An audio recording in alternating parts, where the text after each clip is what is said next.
Які ноу-хау та як розвивається артилерія 93-ї бригади, дивіться у цьому відео.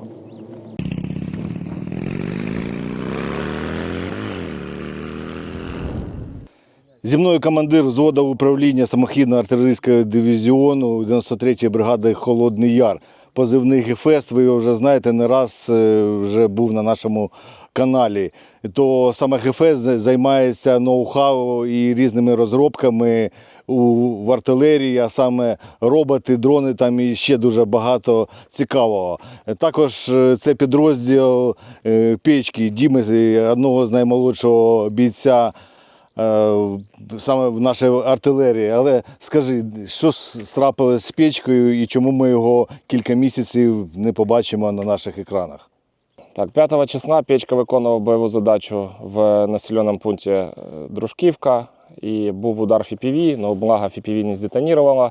И на ходу из машины десантировался, скажем так, весь особовый склад.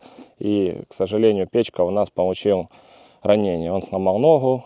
Сейчас повторюсь, FPV не сдетонировало, хлопцы разминировали. И когда приехала эвакуацию вывозить Печку, Печка был еще раз ударила FPV по машине эвакуации, но благо опять у Печки только перелом ноги. Сейчас на данный момент Печки сделали операцию, титановую пластину, потому что перелом со смещением. Думаю, что месяца через 3 Печка будет в строю. Добре, ну тепер розкажи, які ноу-хау, що у вас.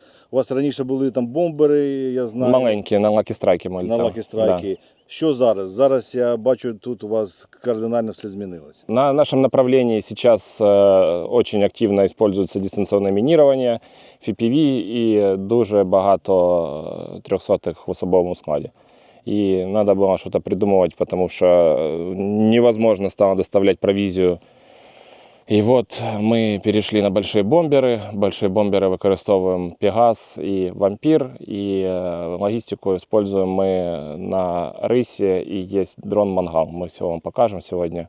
Используем зв'язок как Starlink, так и родную связь. И дальше мы вам все расскажем. Ну, сьогодні саме в цьому відео ми покажемо суто НРК. То скажи, як ви їх здобули, як ви їх перероблювали і як ви їх використовуєте?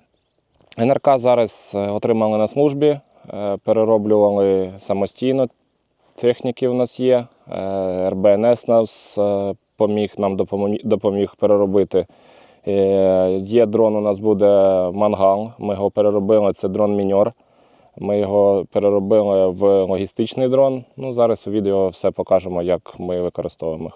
Ну і розкажи цікаву історію, як ви обманули підарів, коли заїжджали. Це, мабуть, це не треба, тому що будуть всі хуярі дрони, всі підряд. Так, да, точно.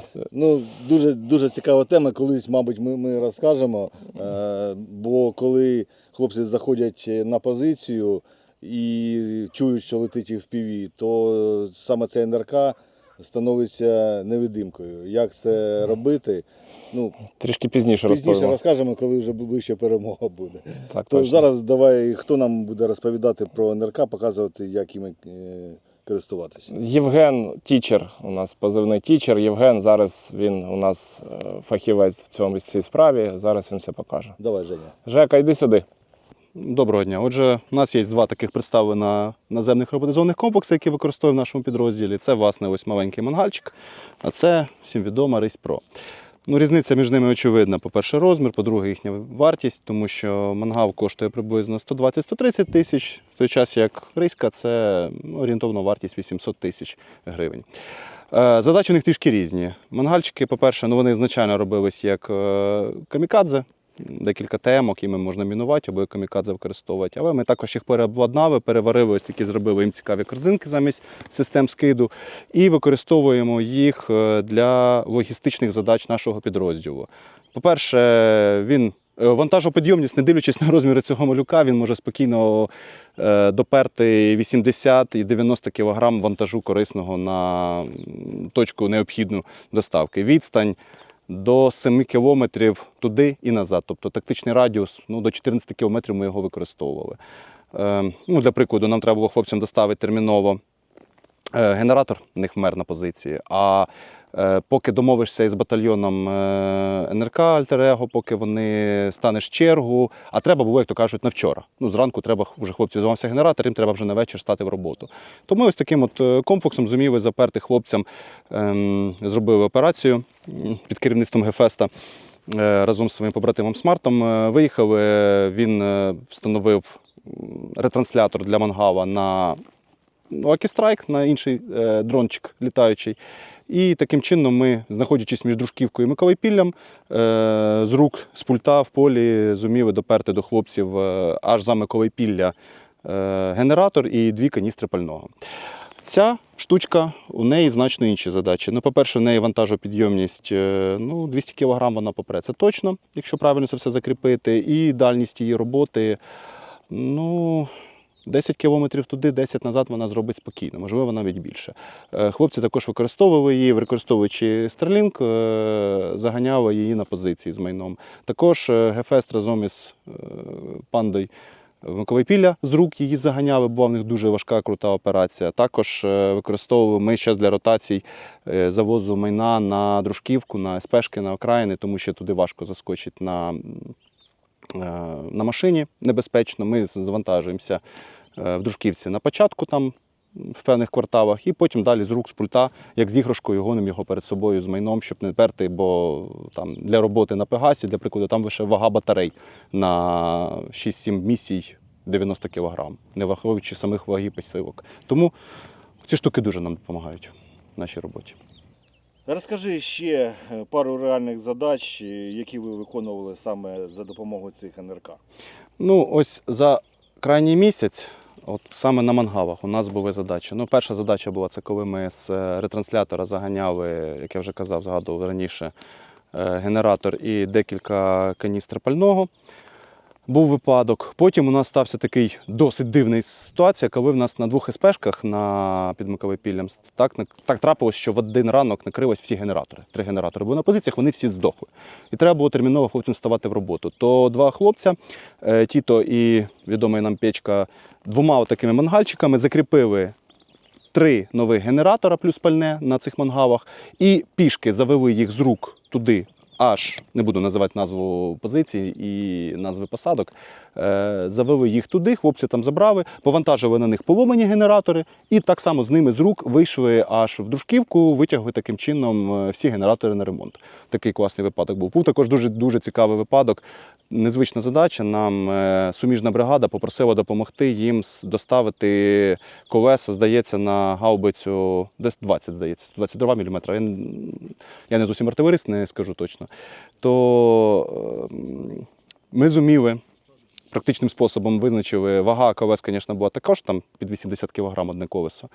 На один манган клали зверху колесо, фіксували його і таким чином 2 мангалами зуміли затягти аж під Миколайпілля, там, де знаходилася ця пошкоджена гаубиця, затягти 2 колеса, туди скинули суміжники, таким чином провели потім успішну евакуацію своєї гармати. То ось такий цікавий випадок. Плюс в планах у нас використовувати вже їх для логістики, ротації позицій. Бо раніше було як? От коли в нас розбивали хлопців на СПшці, або треба було перекачуватися, коли позицію запалили, то хлопці переносили вручну. Коли була можливість заїхати квадроциклом з прицепом або машиною, то було це набагато легше. Ми то загрузили і уїхали. Зараз ми це все робимо зазвичай своїм ходом. І я так само виходив, і хлопці. То, що... На тобі твоя зброя, екіп, БК, те, що тобі необхідні твої речі, мінімальні базові. В наплічник ти накидаєш там пульти, планшети, дрони, лишається важке майно. Зарядні станції, генератори, щогли, кабелі і так далі. Хлопці починають нести, зазвичай виходили пішки 10-13 кілометрів. 2-3 кілометри люди вже просто не можуть тягти це все майно, тому що 150-200 кілограм, не враховуючи лише зброї і амуніції, то, на жаль, доводилось лишати дуже багато цінного майна і знищувати його там прямо в посадках чи на позиціях. А за допомогою таких малюків можна спокійно закріпити базові необхідні речі, зарядні станції, генератори і витягти це спокійно, безпечно. Це зменшує і ризики, і втрати, як втрати для підрозділу, і ризики для хлопців. Ви бачите, що у хлопців є бажання, є чим робити, але у них недостатньо саме коштів для того, щоб купити ті плати, те обладнання, яке не видається ні державою, ні бригадою, нічим. То в цьому відео я хочу попрохати усіх долучити до такого експрес-збору на картку Монобанк. От скільки ми зберемо коштів за тиждень, це піде хлопцям саме на цей підрозділ. Скажи, що вам потрібно купити саме? Ну, зараз ми відчуваємо дуже гостру потребу в модулях R2D2 для того, щоб переробити. Що це вообще? Ну, це, власне, ось є Starlink Mini, який встановлюється як на наземні роботи, так і на вампіри, так і на пегаси ми плануємо переробити, щоб боротися з радіогоризонтом і мати можливість залітати туди, де ми не можемо через особливості ландшафту і рельєфу залетіти. Це, власне, Starlink Mini і спеціальна плата радіо R2D2, яка допомагає прив'язати, подружити управління дроном разом із Starlink, щоб оператор міг керувати ним напряму через інтернет. Тобто комплект оцей скільки коштує? Вартість одного комплекту 23 тисячі гривень. Сам модуль R2D2 10 тисяч, плюс Starlink Mini 13 тисяч. Ну, у нас є гостра потреба в 5 штучках хоча би. То, бачите, хлопцям 5 штук потрібно, ну, скільки ми насобираємо, стільки насобираємо, але чим більше і швидше, тим ми більше довеземо корисної продукції саме на позиції і збережемо життя наших хлопців. Ну а ми продовжуємо боронити нашу країну і ми обов'язково переможемо, бо ми не переможні. Слава Україні, слава ЗСУ, слава волонтерам, а Путін. Гандон!